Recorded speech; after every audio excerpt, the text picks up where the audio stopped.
Hi everyone. Yeah, a little while ago, I done a little trailer thing on my channel about videos that are to come, and it was about a riot in Highpoint Prison in 1994, 95. So I'm going to start with this one.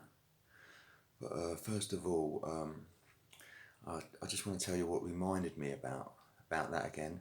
I was watching a little podcast on Ricky Killeen's channel, Behind the Bars TV, up there in Geordieland in Newcastle. I've been watching that channel for a while, really good channel. I know he does a lot for the community and helps youngsters, and he's doing a bit of boxing and stuff like that. So yeah, I've been watching that for a good few months now, and I want to give him a shout and say hi, Ricky. Hope you're well, mate. And yeah, so I'm going to get on with the podcast now.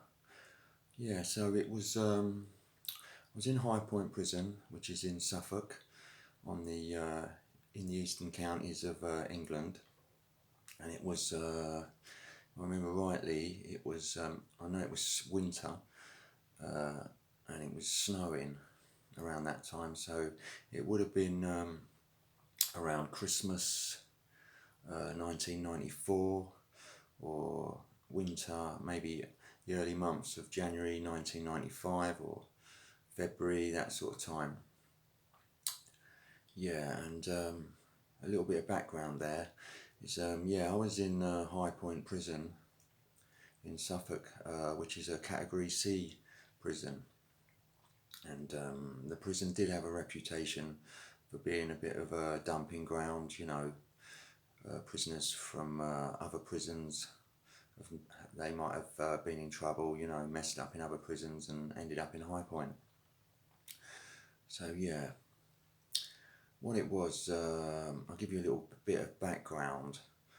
This riot, when I say a riot, it was more like maybe a mini riot, because it wasn't the whole of the north side of Highpoint. It was just on block 1 where I was, and it started in the evening and went through the night until the early hours of the morning. So what it was basically, when all this kicked off, like I've said before, in Highpoint Prison, you're sort of left to on the north, you're sort of left to your own devices in the evening. And so basically it all started, as far as I know, it was started by a few guys that was in a lot of debt. You know, they owed money to a lot of dealers, and they couldn't pay their debts. And as far as I know, they started off this little riot thing to get out of their debts. You know, to get transferred and stuff. You know, usually people that were in debt there, they went on something which was called, we used to call it the gangster numbers, which was Rule 43. People would put themselves on Rule 43 when they was in debt, because they didn't want to get, you know, hurt if they hadn't paid their debts off and stuff like that. You know, they could end up getting cut, all sorts of stuff. So they'd go on protection, which was Rule 43 back then. And but in Highpoint, if you went on protection there, you'd go down the block and be transferred to another prison, namely places like Camp Hill or other places. You know, I mean, Camp Hill was on the Isle of Wight, but you know, so we used to call it the gangster numbers, because people were doing this not because they was necessarily sex offenders, but just because they was in debt, you know. But yeah, so there was a few guys that had got themselves in debt, and as far as I know, they tried to put themselves on the numbers, but they couldn't, because the block was full up there. And so you know, and they was getting worried they was going to get hurt, you know, because they hadn't paid their debts. As far as I know, they didn't even get visits. So I don't know how they was going to pay their debts off. Maybe they was getting money in the post and it never arrived, or you know. But yeah, so basically when it started, I was sitting in my cell, and I heard smashing noises and people smashing things up and stuff like that. And in the evening in Highpoint, you have got a screw that sits down in his office of an evening, and but I do know that he just left the building. He left it. He left and disappeared completely. So basically, we was left to our own devices on block 1. So yeah, a lot of guys, not just the guys that started it, other guys started smashing things up, smashing their cells up, all that sort of stuff.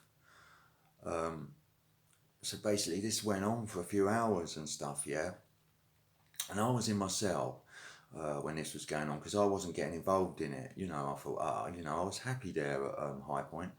I knew for a fact that we'd all be swagged out, there's no way we'd be staying here and stuff like that. So basically I just sat in my cell, and as I say, all this smashing stuff up and banging and shouting, and it went on for a few hours. And like I say, I stayed in my cell, and I think it was about maybe 1, 2 in the morning, they all quietened down and just went back to their cells and went to bed, right? But after that, it all got sort of quiet from around 1 o'clock in the morning. I was looking out of my cell window through the bars there, and I noticed all sweatbox vans and coaches were coming up to the prison, because I could see outside the fence and stuff like that. Because the CCAT, there wasn't a wall there, it was just like a fence with razor wire. And I see all these coaches and buses all coming into the prison, in the middle of the night. And also noticed that, I forgot to say this earlier, but when all this was going on outside, I did notice there was screws. Well, I couldn't see they were screws because it was dark out, but I noticed there was people with cameras, with night sights filming what was going on, or from outside, which was pretty unusual, And like, as I say, all the coaches and buses arrived a bit later. So, I did see a few officers, they were all in riot gear, getting out of the buses and the vans and stuff. But, like I say, I don't know what anyone else saw, but they all went to bed, the ringleaders and stuff. But I thought, we're going to get swagged in the morning or any time. So obviously I made sure that I had my clothes on and all that sort of stuff. I think I even packed my kit, because I was pretty sure of what was going to happen. And like I say, everyone else, nearly everyone else, just went to sleep, went into their cells and went to sleep. So I was awake. I couldn't sleep because of this all night. And I think it was about 5 in the morning. All the Mufti squad, I call them, came in onto block 1. That's all the prison officers, all the screws there, all wearing the riot gear, all security screws, all that sort of stuff, all with their shields, all with crash helmets, all with their truncheons. There was loads of them, hundreds of them. Like, basically, they had surrounded the whole of unit block 1. They were everywhere outside block 1, everywhere in the whole of the north side actually, and outside the fence as well. So there was hundreds and hundreds of them, and it was getting daylight, and I could see all the coaches and sweat boxes all still coming into the prison. So basically what happened then is I heard a bit of banging and shouting and all that sort of stuff about 5 in the morning. Basically they all started coming on to the block 1, and basically they come into the cell. By the time they got to my cell, like I say, I was already awake in my clothes, and basically they just bent me up, cuffed me up basically, and I said, listen, I'm going to walk. He's only going to drag me, but they did drag me, and like they dragged everyone else, what they done, they dragged us out of the off of block 1, and when you come out of block 1, you know, you're outside basically, and there's 2 other blocks, and they've dragged us through the grounds in the snow, because it was snowing, to the gymnasium there. And when we was in the gymnasium, there's like this temporary sort of setup with tables and, you know, a doctor and you know, stuff like that. And we was all going through, you know, these different tables, you know, our name and seeing a doctor quickly and all this stuff. And that was also, we could be ghosted out. And like I say, it wasn't just me getting ghosted. It was the whole of the unit, the whole of the block 1. You know, which was quite a lot of cons. And like I say, it was me and a couple of other guys that knew this sort of was going to happen and had got dressed and that. But most of the cons were getting dragged out there to the gymnasium were in their boxer shorts, you know, and nothing else on. And it was like in the middle of winter and it was snowing out and that. So I was thinking to myself, oh God, I'm so glad that I stayed awake and put my clothes on, you know. So basically, yeah, we was taken to the gymnasium, and you know, we're all cuffed up, hands behind our backs, and you know, we're all we go through these various tables. You to give your name, see a doctor, take a few details quickly, and then basically from the gymnasium, it was straight onto a sweat box. Yeah, and all these sweat boxes were going to everywhere. You know, it was mad. I've never seen so many sweat boxes. You know, there was a lot of them. You know, I see at least 20 of them, maybe more. And then there was all the coaches that all the screws came on, you know, and they were everywhere. I'd never seen so many prison officers. And like I say, 90% of them were all wearing their riot gear, and they were filming everything as well. So yeah, so after going through the gymnasium for this quick, like this quick few seconds of seeing a doctor, you know, being fit to travel and all that stuff, which is, I think they have to do that by law. I was put onto a sweat box, and the sweat box started up, you know, and we were off. And obviously, you can see out the window in them sweat boxes. You know, you've got a little square panel there that you can look out. And I noticed that after a while, that we was going towards, we was going south, you know, and eventually, after a couple of hours, we arrived in London, and I came to Wandsworth Prison. But yeah, I went to Wandsworth, and it was straight down the block at Wandsworth. You know, got off the sweat box at Wandsworth Prison, and it was straight down the block. And at Wandsworth, at the block there, it's like in the cell that I was in, it was there was nothing in there. It was just a concrete cell.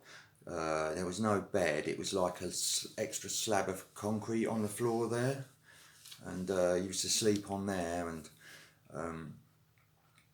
when it was meal time, you had to go to the back wall of the cell and spread your legs out and have your arms up in the air and put them on the wall, facing the wall at the back of the cell, you know.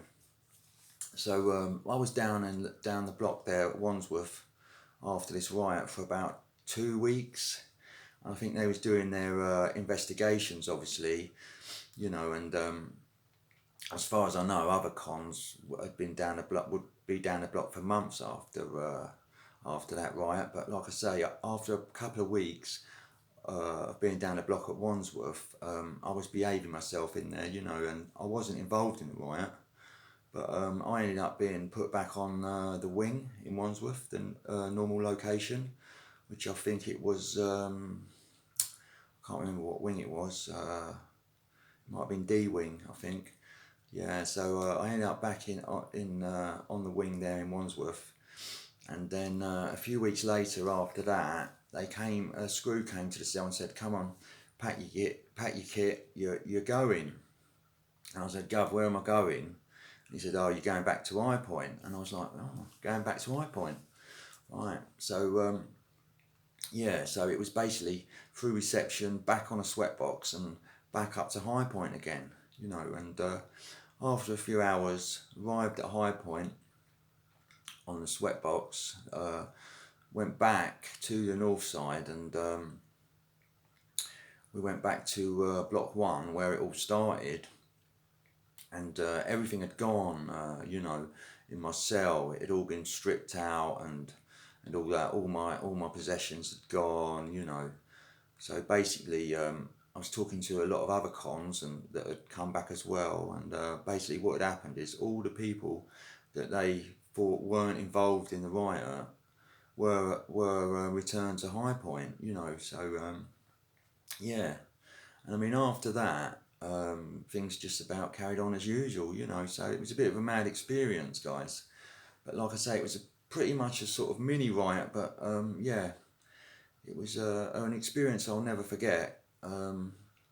Yeah, very strange experience. Anyway, guys, I just thought I'd do that one, and hope you enjoyed it, and I'll speak to you all soon, guys. Thanks a lot for watching.